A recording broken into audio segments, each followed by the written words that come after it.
নমস্কার। পরম করুণাময় শ্রী শ্রী রাধাকৃষ্ণ শ্রীগুরু ও বৈষ্ণববৃন্দের চরণে আমার অসংখ্য প্রণাম।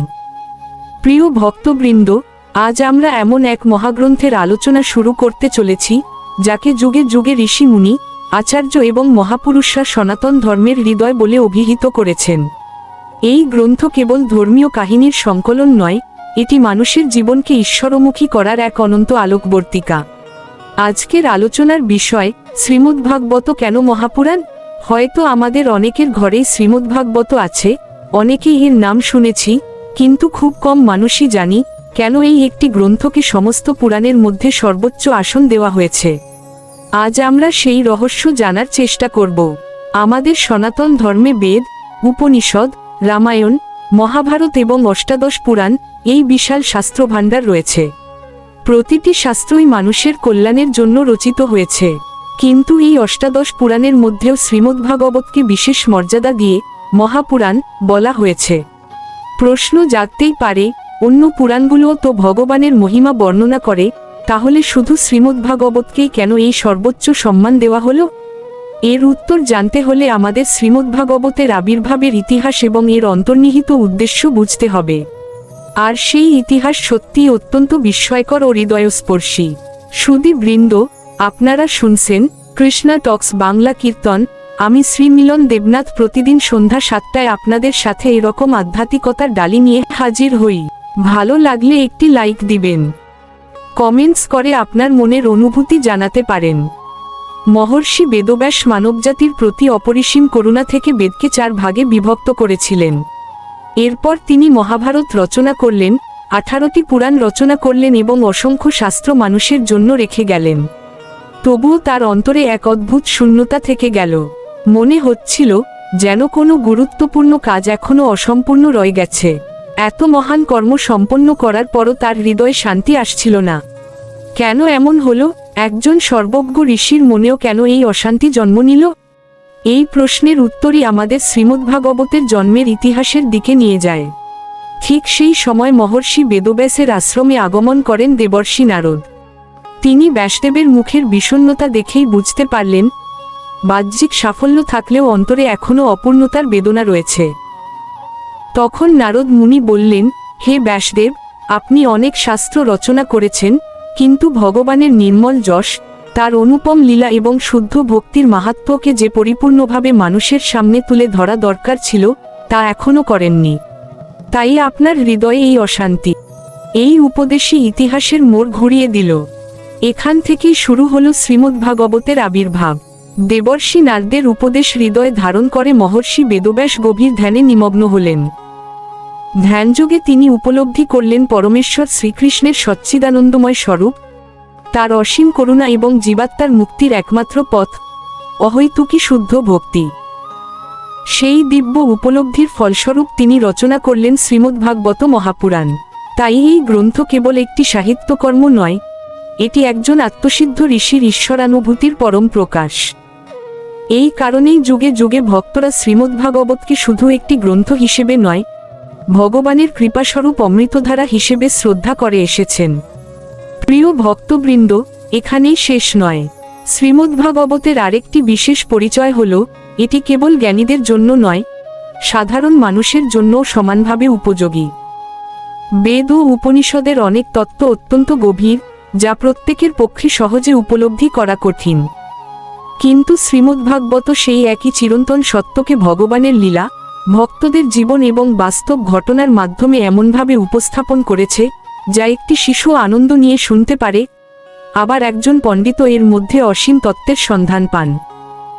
এই সহজবোধ্যতা এবং গভীরতার অপূর্ব সমন্বয়ই শ্রীমদ্ভাগবতকে মহাপুরাণের আসনে প্রতিষ্ঠিত করেছে। আমাদের শাস্ত্রে বলা হয়েছে, একটি গ্রন্থকে মহাপুরাণ বলা হবে তখনই যখন তার মধ্যে পুরাণের প্রধান 10টি লক্ষণ বিদ্যমান থাকবে। সেই 10টি লক্ষণ হল স্বর্গ বা মূল সৃষ্টি, বিসর্গ বা জীব সৃষ্টি, স্থান, পোষণ, উতি, মনন্তর, ঈশানুকথা, নিরোধ, মুক্তি এবং সর্বশেষ আশ্রয়। এই 10টি বিষয়ই শ্রীমদ্ভাগবতের 12 স্কন্ধ জুড়ে সুসংগঠিতভাবে বর্ণিত হয়েছে। তাই এটি কেবল প্রচলিত অর্থে একটি পুরাণ নয়, শাস্ত্রসম্মত দৃষ্টিতেও এটি একটি পূর্ণাঙ্গ মহাপুরাণ। তবে এই 10টি লক্ষণের মধ্যেও সবচেয়ে গুরুত্বপূর্ণ হল আশ্রয়। কারণ সৃষ্টি, পালন এবং লয় সবকিছুরই একটি চূড়ান্ত আশ্রয় রয়েছে। শ্রীমদ্ভাগবত আমাদের জানায়, সেই পরম আশ্রয় আর কেউ নন, স্বয়ং শ্রীকৃষ্ণ। সমস্ত সৃষ্টি তার থেকে প্রকাশিত হয়েছে, তার শক্তিতেই পরিচালিত হচ্ছে এবং একসময় আবার তার মধ্যেই লয় প্রাপ্ত হবে। তাই ভাগবতের প্রতিটি আলোচনা, প্রতিটি কাহিনী এবং প্রতিটি শিক্ষা শেষ পর্যন্ত আমাদের শ্রীকৃষ্ণের শরণাগত হওয়ার পথই দেখায়। এই একটিমাত্র বৈশিষ্ট্যই শ্রীমদ্ভাগবতকে অন্য সব পুরাণ থেকে আলাদা করে। অন্যান্য অনেক শাস্ত্রে ধর্ম, অর্থ, কাম ও মোক্ষ এই 4 পুরুষার্থের কথা বলা হয়েছে, কিন্তু শ্রীমদ্ভাগবত আমাদের আরও উচ্চতর এক লক্ষ্য শেখায়। সেটি হল অহৈতুকী, নিষ্কাম কৃষ্ণ ভক্তি। এমন ভক্তি যেখানে ভগবানের কাছে কিছু পাওয়ার আকাঙ্ক্ষা নেই, নেই স্বর্গের বাসনা, ধনসম্পদের লোভ কিংবা মুক্তির আকাঙ্ক্ষাও। আছে শুধু ভগবানের চরণে নিঃস্বার্থ প্রেম ও সম্পূর্ণ আত্মসমর্পণ। এই কারণেই শ্রীমদ্ভাগবতকে ভক্তিশাস্ত্রের মুকুটমণি বলা হয়। শাস্ত্রে শ্রীমদ্ভাগবতকে একটি অপূর্ব উপমায় বর্ণনা করা হয়েছে। বলা হয়েছে, বেদরূপী কল্পতরুর সুপক্ষ ফলই হল শ্রীমদ্ভাগবত। আর এই ফল যখন হসন্ত রহ হসন্ত মজ হসন্ত ইয়নি পরমহংস শ্রীশুকদেব গোস্বামীর মুখ থেকে নিঃসৃত হয়েছে, তখন তা আরও অমৃতময় হয়ে উঠেছে। যেমন একটি পাকা ফল স্বাভাবিকভাবেই মধুর হয়, তেমনি শ্রীমদ্ভাগবত বেদ, উপনিষদ এবং সমস্ত শাস্ত্রের সারমর্মকে অত্যন্ত মধুর, সহজ এবং হৃদয়গ্রাহী ভাষায় আমাদের সামনে তুলে ধরে। তাই ভক্তরা বলেন, ভাগবত শুধু পড়ার বিষয় নয়, এটি হৃদয় দিয়ে আস্বাদন করার বিষয়। প্রিয় ভক্তবৃন্দ, আর একটি গভীর বিষয় আমাদের জানা প্রয়োজন। বহু বৈষ্ণব আচার্য শ্রীমদ্ভাগবতকে ভগবানের বাঙ্ম বা শব্দ অবতার বলে বর্ণনা করেছেন। অর্থাৎ ভগবান তার দিব্য বাণীর মাধ্যমে এই গ্রন্থে নিজেকে প্রকাশ করেছেন।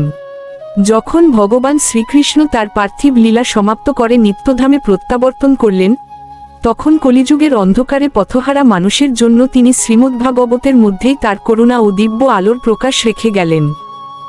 তাই ভক্তিভরে ভাগবত শ্রবণ করলে মানুষের হৃদয়ে ধীরে ধীরে ঈশ্বরচেতনা জাগ্রত হয় এবং জীবনের প্রকৃত লক্ষ্য স্পষ্ট হতে শুরু করে। আমরা যে যুগে বাস করছি, সেই কলিযুগকে শাস্ত্রে দোষে পরিপূর্ণ যুগ বলা হয়েছে। মানুষের আয়ু কমে এসেছে, স্মৃতিশক্তি দুর্বল হয়েছে, মন সর্বদা অস্থির, আর জীবনের ব্যস্ততা দিন দিন বেড়েই চলেছে। এই অবস্থায় কঠোর তপস্যা, দীর্ঘ যজ্ঞ বা গভীর ধ্যান সবার পক্ষে সম্ভব নয়। তাই শাস্ত্র অত্যন্ত সহজ একটি পথ দেখিয়েছে, শ্রদ্ধা ও ভক্তিভরে শ্রীমদ্ভাগবত শ্রবণ। কারণ ভাগবতের প্রতিটি কাহিনী মানুষের হৃদয়কে ধীরে ধীরে ঈশ্বরের দিকে ফিরিয়ে আনে এবং সংসারের অশান্তির মাঝেও অন্তরে শান্তির প্রদীপ জ্বালিয়ে দেয়। এই সত্যের সবচেয়ে উজ্জ্বল উদাহরণ আমরা পাই মহারাজ পরীক্ষিতের জীবনে। যখন তিনি জানতে পারলেন যে মাত্র 7 দিনের মধ্যেই তার দেহত্যাগ হবে, তখন তিনি রাজ্য, ধন সম্পদ, পরিবার সবকিছু ছেড়ে গঙ্গার তীরে বসে একটাই প্রশ্ন করলেন, মৃত্যুর মুখোমুখি দাঁড়িয়ে মানুষের সর্বোত্তম কর্তব্য কি? তখনই পরম ব্রহ্মজ্ঞানী শ্রীশুকদেব গোস্বামী উপস্থিত হয়ে তাকে 7 দিন ধরে শ্রীমদ্ভাগবত শ্রবণ করান। সেই শ্রবণের মাধ্যমেই মহারাজ পরীক্ষিত পরম শান্তি ও ভগবৎপ্রেম লাভ করেন। এই ঘটনা আমাদের শেখায়, ভাগবত কেবল জীবনকে সুন্দর করে না, মৃত্যুকেও পবিত্র করে তোলে। শ্রীমদ্ভাগবতের আরেকটি অপূর্ব বৈশিষ্ট্য হল, এর 12টি স্কন্ধকে ভগবানের দিব্য দেহের সঙ্গে তুলনা করা হয়। প্রথম ও দ্বিতীয় স্কন্ধ তার পবিত্র চরণ, তৃতীয় ও চতুর্থ স্কন্ধ উরুদয়, পঞ্চম স্কন্ধ নাভি, ষষ্ঠ স্কন্ধ বক্ষদেশ, সপ্তম ও অষ্টম স্কন্ধ 2 বাহু, নবম স্কন্ধ কণ্ঠ, দশম স্কন্ধ হাস্যোজ্জ্বল মুখমণ্ডল, একাদশ স্কন্ধ ললাট এবং দ্বাদশ স্কন্ধ মস্তকস্বরূপ। এই উপমা আমাদের বোঝায়, ভাগবতের প্রতিটি স্কন্ধ সমানভাবে পূজনীয়। তাই কোনো অংশকে ছোট বা বড় মনে না করে শুরু থেকে শেষ পর্যন্ত ধারাবাহিকভাবে শ্রবণ ও অধ্যয়ন করাই সর্বোত্তম। 15তম প্যারাগ্রাফ। যদিও শ্রীমদ্ভাগবতের প্রতিটি স্কন্ধই অমূল্য, তবুও দশম স্কন্ধকে বিশেষভাবে ভক্তদের হৃদয়ের ধন বলা হয়। কারণ এই স্কন্ধেই রয়েছে ভগবান শ্রীকৃষ্ণের আবির্ভাব, গোকুল ও বৃন্দাবনের বাল্যলীলা, মাখনচুরি, কালীয় দমন, গোবর্ধন ধারণ, রাসলীলা, মথুরা ও দ্বারকার অসংখ্য দিব্যলীলা। কিন্তু মনে রাখতে হবে, দশম স্কন্ধে পৌঁছানোর আগে প্রথম 9টি স্কন্ধ আমাদের হৃদয়কে প্রস্তুত করে। যেমন একটি মন্দিরের গর্ভগৃহে প্রবেশের আগে ধীরে ধীরে বিভিন্ন প্রাঙ্গণ অতিক্রম করতে হয়, তেমনি ভাগবতের প্রথম 9টি স্কন্ধ আমাদের মনকে পরিশুদ্ধ করে, যাতে আমরা শ্রীকৃষ্ণের মধুর লীলার প্রকৃত রস উপলব্ধি করতে সক্ষম হই। প্রিয় ভক্তবৃন্দ, শ্রীমদ্ভাগবত আমাদের আর একটি চিরন্তন শিক্ষা দেয়, ভগবান কখনো মানুষের বাহ্যিক পরিচয় দেখেন না, তিনি দেখেন হৃদয়ের ভক্তি। তাই এই মহাগ্রন্থে আমরা দেখি রাজপুত্র ধ্রুবের অটল ভক্তি, অসুরকুলে জন্ম নিয়েও প্রহ্লাদ মহারাজের অবিচল ঈশ্বর বিশ্বাস, দরিদ্র ব্রাহ্মণ সুদামার নিঃস্বার্থ প্রেম, বিদুরের সরলতা এবং বৃন্দাবনের গোপীদের অনন্য কৃষ্ণপ্রেম।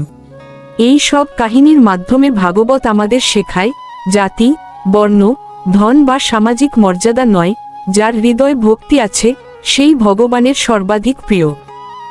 আজ আমরা আধুনিক জীবনে নানা সমস্যায় জর্জরিত। মানসিক অশান্তি, পারিবারিক দ্বন্দ্ব, হতাশা, প্রতিযোগিতা, লোভ এবং অনিশ্চয়তা যেন আমাদের নিত্যসঙ্গী হয়ে উঠেছে। প্রযুক্তির উন্নতি হয়েছে, কিন্তু মানুষের অন্তরের শান্তি যেন দিন দিন কমে যাচ্ছে। এই পরিস্থিতিতে শ্রীমদ্ভাগবত আমাদের শেখায়, জীবনের প্রকৃত সুখ বাইরের সম্পদে নয়, অন্তরের ভক্তিতে। যখন মানুষ ভগবানের প্রতি বিশ্বাস স্থাপন করে এবং তার ইচ্ছার ওপর নিজেকে সমর্পণ করতে শেখে, তখন প্রতিকূলতার মধ্যেও সে শান্ত থাকতে পারে। তাই শ্রীমদ্ভাগবত কেবল একটি ধর্মগ্রন্থ নয়, এটি একটি সুন্দর, শান্ত ও অর্থবহ জীবন গড়ার পথনির্দেশিকা। এই কারণেই যুগে যুগে অসংখ্য মহাপুরুষ, বৈষ্ণব আচার্য এবং সাধু সন্ত মানুষকে শ্রীমদ্ভাগবত শ্রবণের জন্য আহ্বান জানিয়েছেন।